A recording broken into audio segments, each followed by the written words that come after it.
Hello, listeners, and welcome to... What was that? I was moving a book. Yeah. Oh, you just made like a little weird gesture. Anyways, hello, listeners. Also doing weird stuff. Yeah. So this is our review episode of The Wayward Dragons, where we talk about all sorts of miscellaneous things that we've been watching and reading. All that chagrin. Fun stuff. Sometimes. Yeah. Yeah. Let me pull up But yeah, how are you? How have you been? I've been okay. The holidays, you know this as well as I do, that holidays after losing a loved one get really weird. So just the holiday season just is weird, Yeah. So it's just, and this is my first holiday season without being at my other job. So like that within itself is weird. Well, and you've got a lot less stress you're dealing with. Yeah. From work stuff. Oh yeah, our season is about to end. We've got one more week, and then I'm off for 40 days. So that's lovely. I have so much to do around the house. I finally got through all the wedding stuff. So figured out all that stuff. I just have to get my centerpieces. I know what I'm doing with those. But I need my husband's help for that.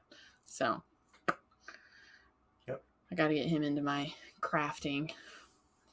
But no, it's just holidays now are weird with losing my grandma. It's just like it feels so weird.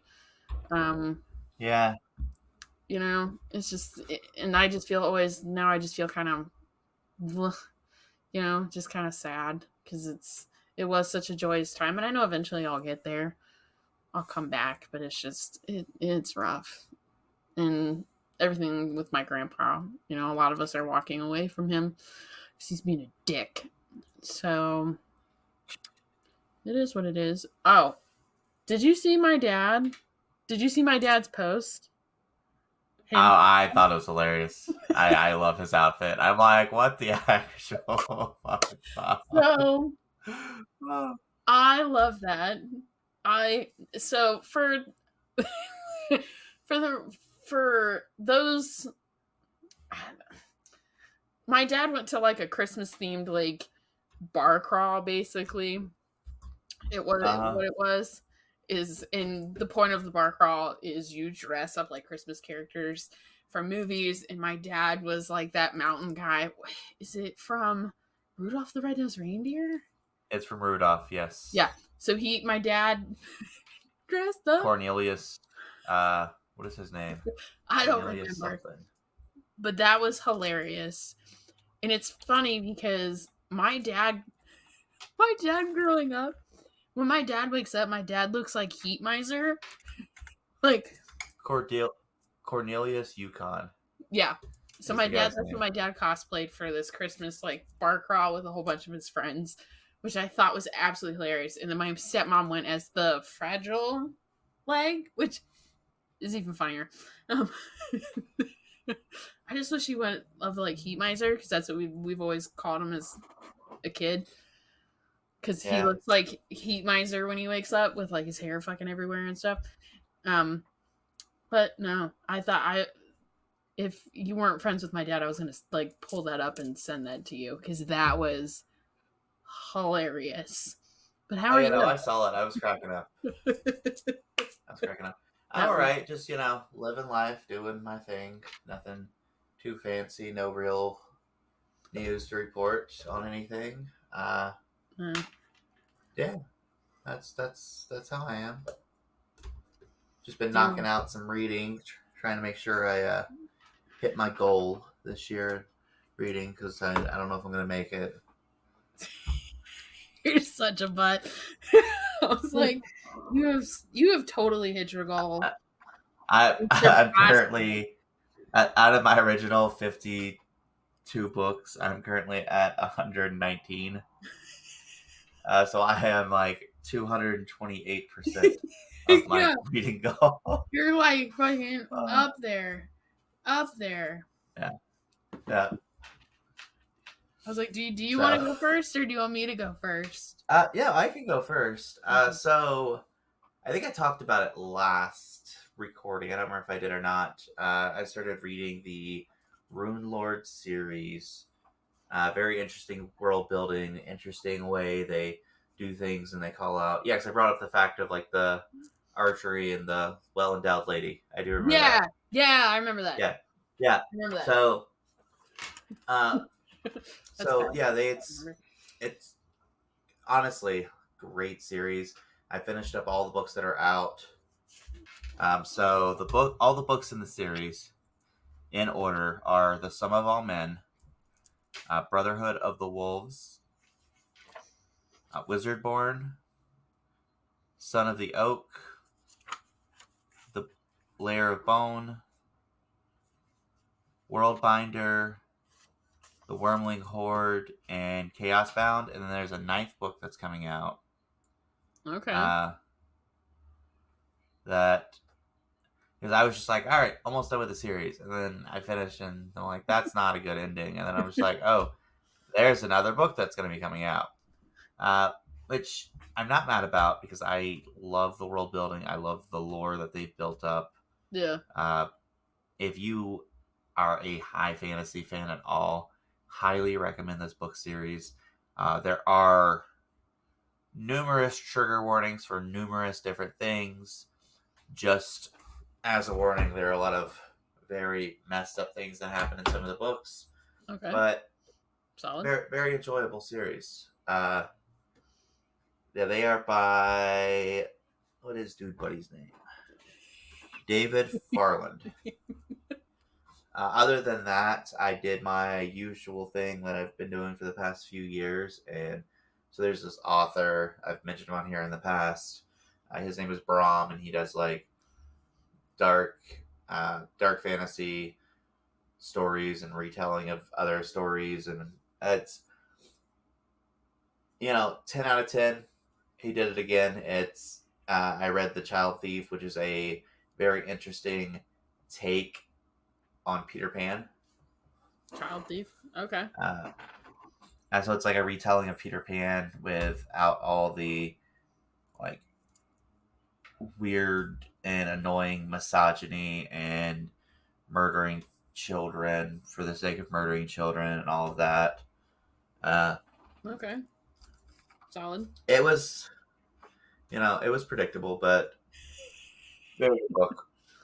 Okay. Well, there were parts of it that were predictable that I'm just like, I'm like, oh, that's who this is, and this is how this is gonna tie in. But at the same time, it wasn't a book that I was just readily like, hey, this is exactly what's going to happen. Yeah. I was just enjoying the story for the most part. Okay. So yeah, I would highly recommend it if anyone is into like, I don't even know what you would weird, dark, urban fantasy type books. It does predominantly take place in the modern time. Okay. I gotta send you a picture of the. Oh, I have to have my mom send me that picture. So while you're looking for that, I forgot to tell you this. While we went to Yuletide, the Ren fair that's near me does like a Christmas thing. And my mom actually got pictures with Krampus this year. Krampus freaked me out because Krampus will touch you if you stand next to Krampus. Did he try to put you in a sack? So no, I made my husband stand next to him because I was not having that. And my mom, God love my mom, she's like, "Love you, think you're doing amazing things. You're great. Love you, Krampus." My mom is just like, and that's all she wanted was to get pictures of Krampus because I know that Brom writes Krampus. He did have he has a Krampus story, the Yule King. So I sent you the picture of the book cover, and that's Peter on the cover. So very different. I've seen that. Yeah. That is a very different... He does his own art and everything else involved with all of his books. Absolutely amazing artist. Highly recommend it if anyone wants to look up his artwork. Because he looks more like a demon. Like... That kind of ties into the story a little bit. I fucking knew it. He's not a demon per se, but it ties into the story. Okay. Solid. Yeah. Okay. So that's it for me. As far as books, I did watch, because being a fucking nerd, the 60th anniversary 3-part special for Doctor Who. Yeah. And so I may annoy some people or tick some people off that are listeners with my stance here. So I am not the biggest fan of the 10th Doctor. Yes. He's just, the way he's written is, I don't like him. I don't like the way he's written. He is one of my least favorite Doctors because of how he's written and because of how they portray him. And then my least favorite companion, or one of my least favorite companions, let's say this. Yeah, I'll say one of my least favorite companions is Donna Noble, which is one of his companions. And they, she's a big fan favorite too. Well, they brought her back and then brought David Tennant back to reprise the role of the Doctor, but it's like a weird thing that happens, and so he is technically the 14th Doctor. So because the Doctor changes faces, for those of you who don't know, they technically regenerate, because sometimes the Doctor is a man, sometimes it's a woman, but regenerates with different faces. That way they can keep the show going, switching out actors and blah blah blah blah blah. So the Doctor puts on an old face, is how they put it. So it's still the Doctor. They always have all their they have their memories of what happened before and everything else, and know who people are. Yeah. And so they brought Tennant back. Well, they brought Tennant back, and I was expecting, honestly, when I watched it, especially with Donna being back, I was expecting the exact same things they used to do. Yeah. They wrote Donna more mature, because it's like 15 years difference. Okay. So I did not find her annoying like I did in her younger episodes. Okay. I actually thoroughly enjoyed her and how she's grown as an individual. They wrote her, but I also really enjoyed the 14th Doctor. But fun fact, if you are a Doctor Who fan or interested in anything sci-fi, hey, Neil Patrick Harris plays the villain in the 4th part. And oh my gosh. So that man, play villains. He has a couple times, but okay. Absolutely amazing. Great. Stupendous. Yeah. Okay. That's my only, that's what I'll leave that with. So what about you? What have you been reading, watching, blowing up? No. I haven't blown up anything, I wish.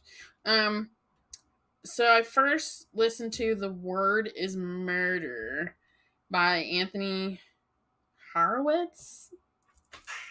So it takes place in England if you listen to it. Okay. And this woman goes into a funeral home, plans her funeral, and then she's dead 6 hours later. And this cop, he used to be a cop, he's like a consultant, he's the consultant on the case, and he's like, this is going to be a really interesting case. I think he walks up to this journalist and was like, or he's an author. He writes children, kind of maybe like cusp between like kids and young adult, like fantasy. And it's like, hey, I really think that you should write this book about this case I'm doing. And it's told like a biography, if that makes any sense. Yeah. Not like your typical like detective novel. So that was nice. That was very interesting. I don't know if I'm going to continue the series because he just sounds a little too whiny to me, and I don't like the detective that's on the consultant. I find it really annoying when people write detectives as like Sherlock Holmes, like that. Or they're just super smart and Yeah, like because this. yeah, like it's already been done. Quit. Like Yeah. that's the only thing is like the consultant is like Sherlock Holmes type stuff. So it wasn't bad. It was funny. And then I listened to Gone Tonight by Sarah Peck Pekkanen, Pekkanen. That was a ride. That was a ride. So you have mother and daughter. Mother and daughter are being very deceptive towards each other. Okay. I'm gonna spoil it. Her mother is on the run from a murder case when she was in high school. So she's a fugitive. She changes her identity and hides, but she's also hiding from her boyfriend who was the murderer, and he's about to be out on parole. That's what this whole thing surrounds is the daughter finding out who her mom actually is, who her birth father actually is, and why they've been hiding in the first place. It's a bumpy ride.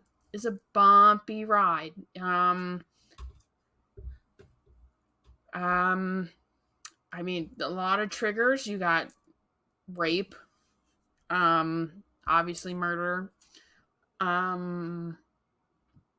It's almost like Munchausen by proxy kind of stuff in there. Because the mom fakes Alzheimer's to keep her daughter from moving away. Because like that's like up. Yeah, like that, yeah. So that one wasn't bad. That was part of Creepy Books book club. And then I read The Quiet Tenant by ClemenceThe Word. So she's like a European writer. This is one of the first books that she wrote in English. But it's not for the faint of heart. Heavy trigger warnings, especially rape. So it follows, and it's very unique, I think, in this way. It follows three women. The story is mainly told through his captive's point of view. So Aiden Turner is this prominent man in town. He just lost his wife to cancer, but you wouldn't know that he's a serial killer, and he's got somebody that he's keeping kidnapped in his shed. Okay. And the book is mainly told through the captive's point of view, his daughter's point of view, and this woman who's like really strangely obsessed with him to the point where it's very unhealthy. But yeah, you get to see the captive's point of view, Rachel's point of view, her mind as how she decides what to do to stay alive type thing. You kind of see the mental process of how she stays alive, which is really cool. But that is, I sat that down and didn't read for at least 2 days after that, because that was a Heavy. journey. And I just finished Murder in the Family by Cara Hunter. I had to wait for this fucking book for 2 months at the library. 2 months. I started out like 120th in line for this. Is it good? It is such a delight to read. So it is. You say it like that. I don't know if that means it's good or not. Like, I mean, I don't think you would like you sound it. almost sarcastic. I don't think you would like it. But those who love true crime, who love watching Dateline, this is for you.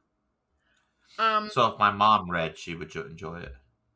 It's written, I saved it. I didn't return it from the library yet. It's written like a script.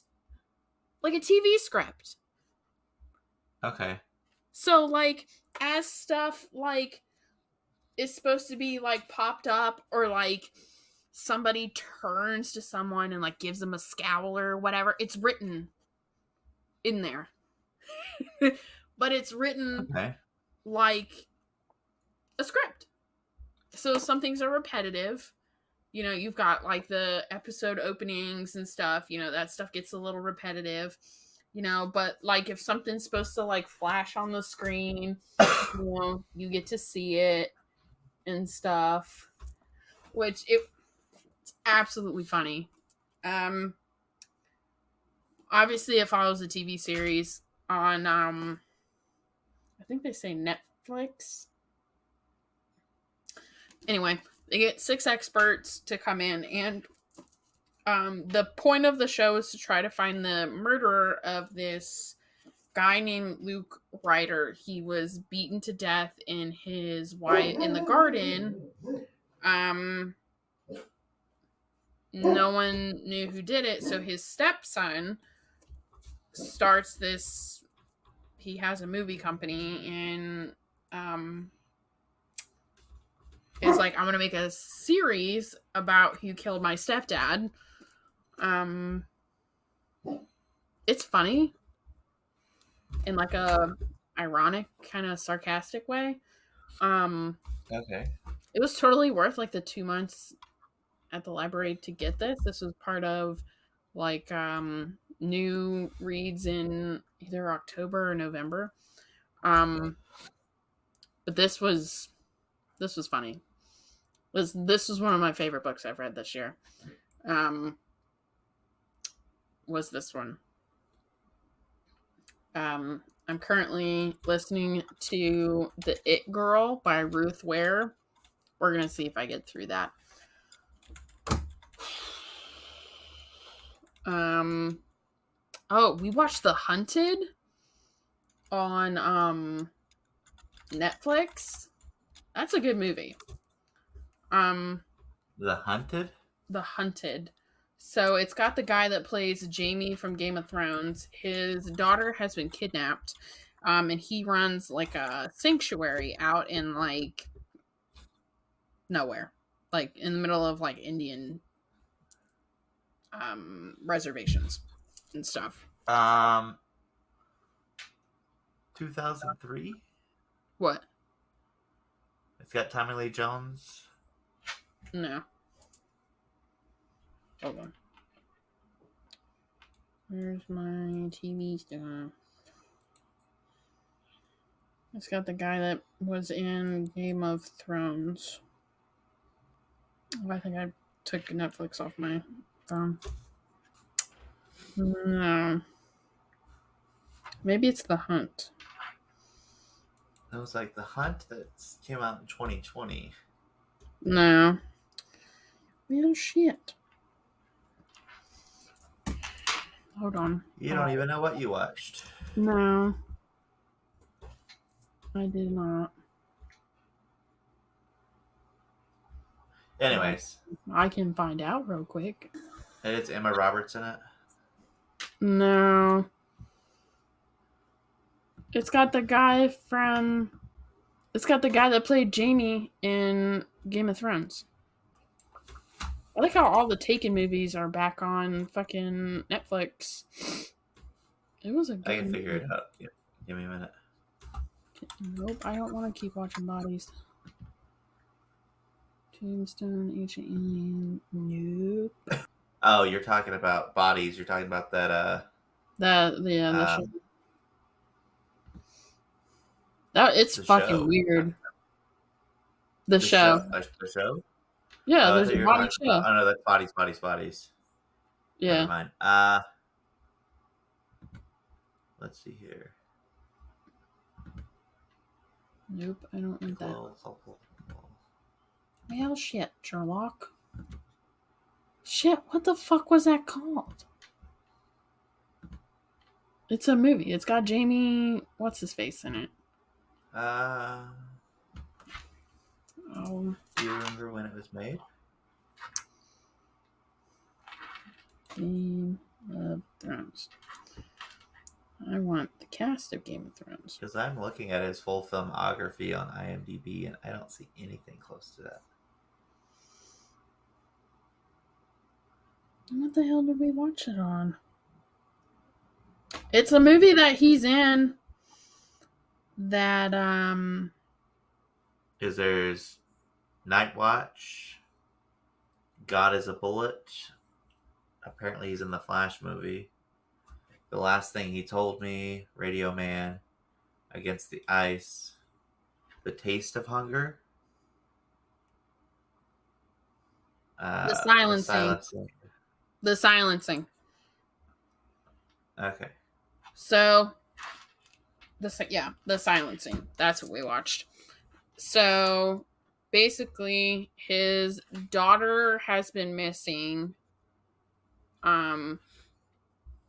And he runs a sanctuary out in the middle of nowhere, and an animal sanctuary, and he sees on his cameras that he's got like posted throughout the sanctuary of a guy in a ghillie suit like running around chasing a woman. That's a good one. That was good. Okay. Jamie makes up for losing his hand. I mean, that's not the problem. Problem is he slept with his sister. It's been far long enough. We could talk about the fucked up ending of Game of Thrones. So the problem isn't losing his hand. He deserves losing his hand. I've never watched. He redeemed himself from that. Never watched. Okay, so you need to do that because that has nothing to do with him losing his hand. Basically, he had a perfectly happy ending. That everybody knows they fucked up the last season, but they had a perfectly happy ending. Yeah, finally had him with a very lovely lady who he did not deserve, and which honestly she should have ended up with Tormund. And everyone who's listening, who's seen it, knows that if they've seen the show because of the numerous seasons. You would love Tormund, by the way, but he ends up running off and to save his sister, who he's had like an off and on incestuous relationship with. Yeah. And ends up getting killed. But disappointing. Nobody was happy about that. It was just like, Jamie, what are you doing? What are you doing, buddy? But, anyways, I don't really have anything else. I don't know if you have anything else. No. Do you want to talk about goals for next year? Our next year's reading goals? You know, I just want to make sure I get my 52 this year, and then I'm going to do the same thing next year. I'm going to set my target for 52 and adjust it from there if need be, and then towards the end of the year adjust it back down. But I only adjust up. I never adjust down. Yeah. Yeah. My goal is whatever I read last year. That is my goal. So I'm at 72. 72 out of 60. I'll probably get a couple more in before the year's end. Did you get your year in review? For Spotify? Goodreads. Not Spotify. We're not talking about your Spotify. We're not talking about Let's your talk about my Spotify. Spotify. How do I get that? Because I don't see that anywhere. You should have got an email. I get an email. Well, I don't know because mine was hooked up to my Oh, that's right. That's right. Facebook, Okay, well, so I can at least I've share got to mine. get that figured out. So this past year I read 72 books. That's over 25,000 pages. The longest book I read was Brimstone by Preston and Child, and the shortest one was a novella by Heather Graham. Average book length was 350 pages. The most popular book I read was Circe. Least popular was Spells, Steals, and Salt by Gail Martin. My average rating is a 3.7. Highest rated on Goodreads was Black Angels. That was a very good book. And then it gives you like a nice little like scrolly thing. So I got to get better at writing reviews. But yeah, 25,000 pages. Well, see, now I want to figure out how to get mine because I. Go to previous. Oh, because it is. Let me see here. I might be able to. I got an email.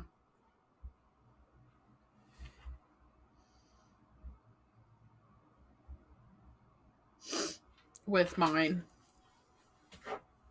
That's because I have an email hooked up to it.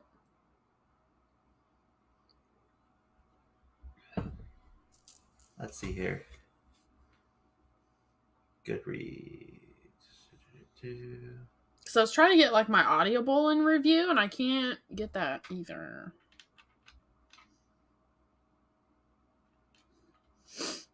Because they'll show you like how many hours and stuff you listened, and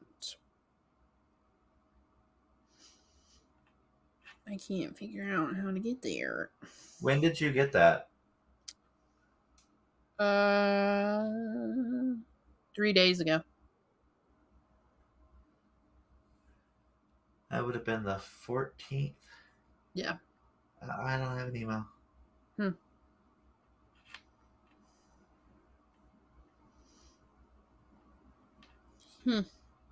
Yeah, I'm in the top 25% of Goodreads. I am sure I am in like the top 1% of Goodreads. Yeah.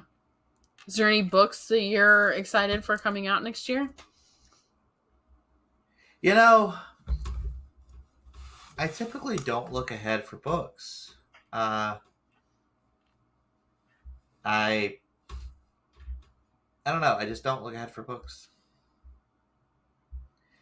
Okay.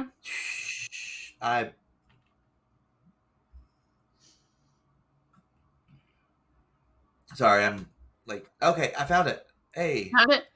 I can do it. Okay, so I read, as of now, 119 books. Okay.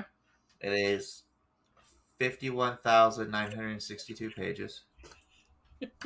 Double mine. Oh. My shortest book was it's a novella. It was only 25 pages. Mine was My longest was The Complete Works of Jules Verne, which was 6,531 pages. Please tell me you did that as an audiobook. Yeah. I was like, oh my god. Average book length was 436 pages. Most popular book was Six of Crows. Yeah, that's so popular.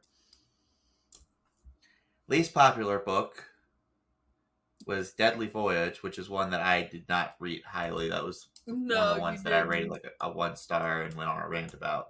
Yeah. So to give the difference here, Six of Crows had 2,285,163 people that shelved it this year. Yeah. Deadly Voyage had 2. So I'm half the audience from that book. Oh, that's funny. Average rating is 3.8.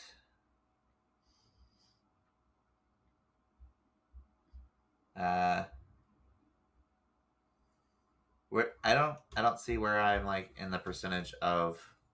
That was in my email. It said you're in the top Okay, I was gonna say 25% of it's Goodreads. I was like, oh, with my 70 books. Like, no. I don't see where I am with what percentage I am with Goodreads.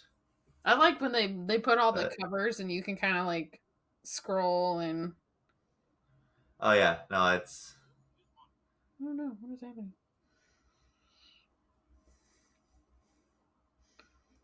I'm downloading some of these I'm like, oh, I read that this year.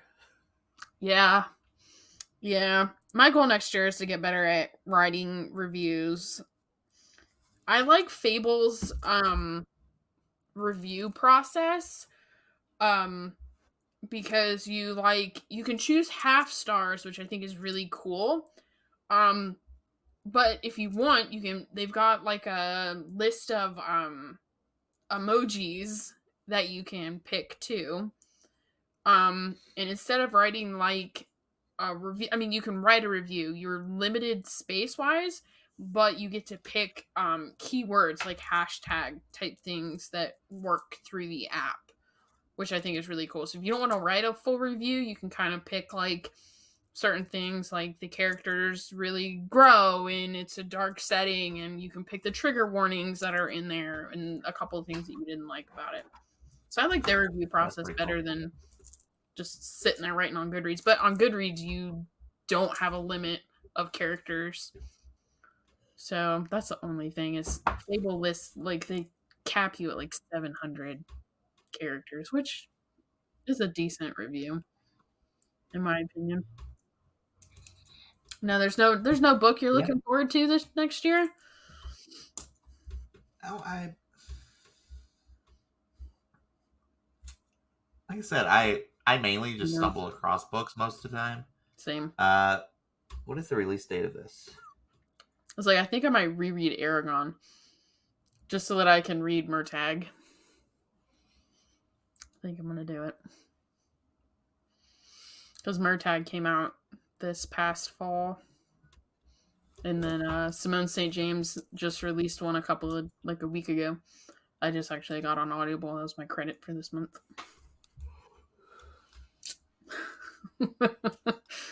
My 2 things.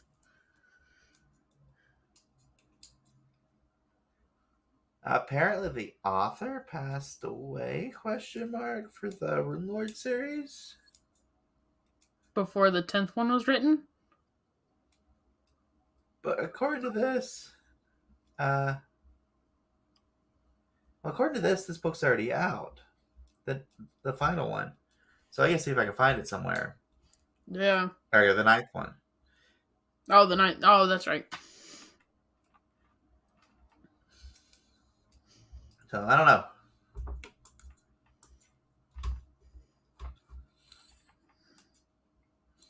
All right, I think that's all we have for this episode. For this Yeah. final episode for this year, I think. Yep. Yeah. So until then, everyone have a good, happy New Year and happy holidays, however you celebrate. Yeah. Be safe. We'll see you. Yep, we'll see you all next year. Yeah. Or we'll see each other next year. We won't see any of you. Maybe. You never I don't know. know. We might do like a meetup or something. Maybe. You never know. Yeah. So As always, please join us on Facebook and Instagram. I do post pictures and stuff that go along with the episode. If you have a topic recommendation or you have a book recommendation, you can email us at thewaywardragons@gmail.com. Please rate, review, subscribe, and please, please, please tell a friend. until then, I'm Johnny. And I'm Kelsey. Bye. Bye.